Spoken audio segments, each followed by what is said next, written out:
Leo. Yo, you. Yeah, you. You remember Tokyo Revengers? No, not that one. Not that one either. Yeah, that one. Now, I'm finna be an old head real quick and take you back in my day. Come on. Let's go. Let's start in April when Tokyo Revengers first aired. Now, at that time, I'm not gonna lie, it had Twitter in a complete chokehold, bruh. Now, me personally, I didn't watch Tokyo Revengers till like September because one of my subs let me know about Mikey. And at that time, I was making like the RN videos and stuff like that. So I had to tap in. But at face value, Tokyo Revengers was just about a loser kid who was trying to save his girlfriend, literally. And to be honest, I would never think an anime like that would blow up. But hey, Takemichi, Mikey, and Drake had the internet in a chokehold with their average story, unbridled gang wars, and non-parental supervision. No, for real, there's no parents in that jank. You would think you in the projects in New York instead of Japan. But that leads me to the question of what happened? Now, the end of the first season of Tokyo Revengers has arguably one of the best plot twists within the anime, with Kisaki still being a big brain and outsmarting everyone at the end. And I'm not gonna lie, me personally, I was very excited for season 2. So that leads me to ask the question again, what happened? So 2 years later on January 15,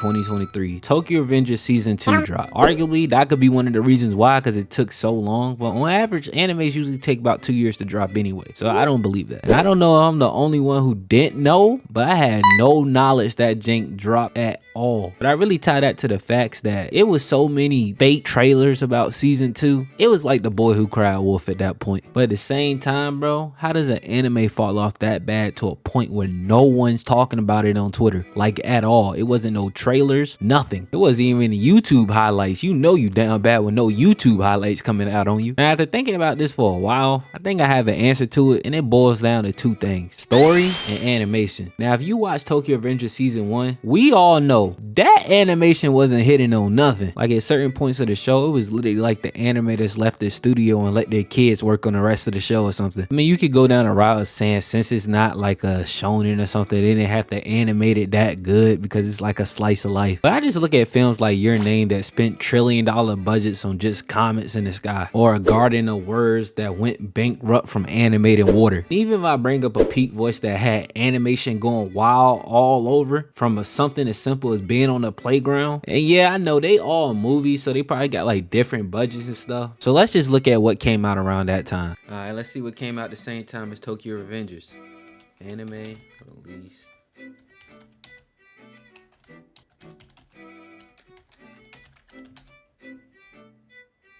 Okay. Let's try some. Okay, Yasuke. Let's see what Yasuke looking like. So you telling me they had Yasuke moving better than Tokyo Revengers? Bro, this jank got 6 episodes and is literally on Netflix. When the last time Netflix released a good anime before Cyberpunk Edge Runners? Let's be real here. 7 Deadly Sins, buns. What else they got? Godzilla Singular Point, buns. Blade Burst Quad Drive. Come on, bro. We know that's some buns. Blade hasn't been good since Metal Fusions. Nah, it hasn't been good since Metal Fusion, I can't lie. But maybe that's just a fluke. Let's look at something else. All right, maybe that's just a fluke. Let's look at The Way of the House Husband. That can't be better, right? Bruh.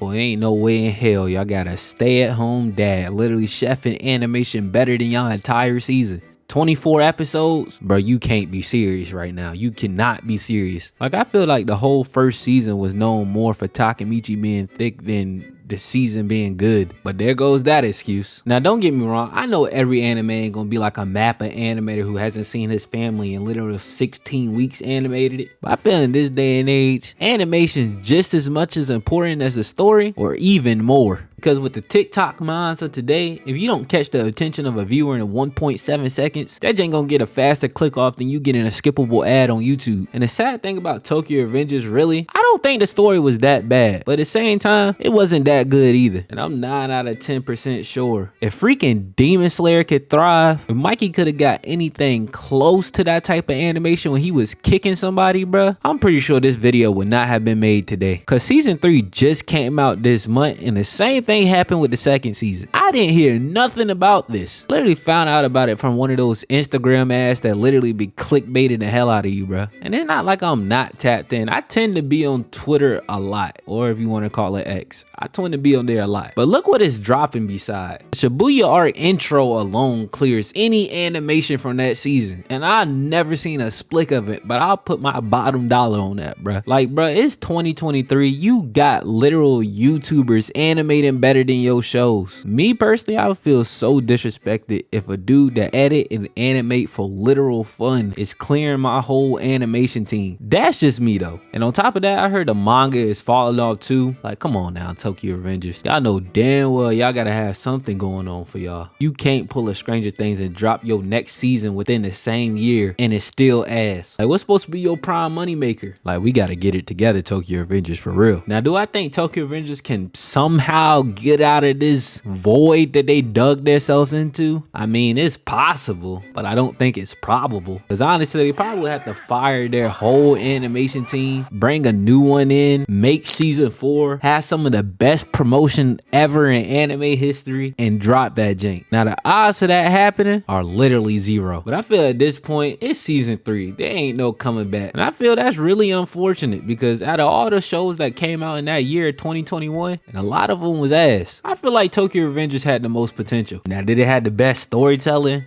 No. Did it have the best characters? No. Did it have the best fight scenes? No. But what it did have is the ability to connect to someone. Like, if you watch Tokyo Revengers season 1, you can't tell me that you wasn't feeling for Takemichi one time during that whole season, bro. Bro was a literal loser that got superpowers to go back in time or go forward. I really don't remember. Like, they literally had bro fighting in game wars when he ain't know nothing about fighting. So every time he called a dub, you felt that dub, bro. Because 1, it was rare, and 2, you just wanted the kid to win. Now, Tokyo Revengers did have some weird details because Takemichi was pushing 30 damn near and trying to find his 15-year-old girlfriend. But, you know, I don't think he mean it in that type of way, so I'm gonna let it slide. But at the same time, Tokyo Revengers is always gonna hold a special place in my heart. 1, because it was one of the first videos that blew up on my channel that actually gave me some traction in this anime community. And 2, they some real niggas, bro. You can't deny. Drake and Mikey all got each other's backs. Just like I hold my niggas down, man. But let me know what type of videos you want to see. Let me know what you thought of this video in the comment section.